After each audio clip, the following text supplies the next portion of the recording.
তিনি আরো বলেছেন সাল্লাল্লাহু আলাইহি ওয়াসাল্লাম, কিয়ামতের আগে সত্যবাদীকে বলা হবে মিথ্যাবাদী, আর মিথ্যাবাদীকে বলা হবে পরম সত্যবাদী।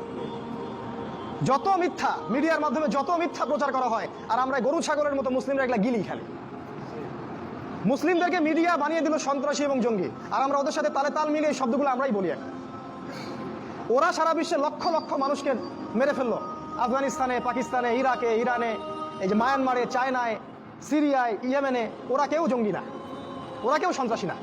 যখন মুসলিমরা বলে আমরা কোরআন এবং সুন্নাহর উপর থাকতে চাই, আমরা আল্লাহর বিধান বাস্তবায়ন করতে চাই, তখনই আমরা জঙ্গি আর সন্ত্রাসী হয়ে যাই। এই মিডিয়ার মধ্য দিয়ে সত্যকে মিথ্যা বানানো হয়েছে, আর মিথ্যাকে সত্য বানানো হয়েছে। পৃথিবীর সবচেয়ে ফাসেক, জালেম, মুনাফেক যে, তাকে বলা হচ্ছে মিডিয়া এটা পরম সত্যবাদী, মহাপুরুষ। অথচ জীবনে একত্র নামাজও সে কখনো পড়ে না।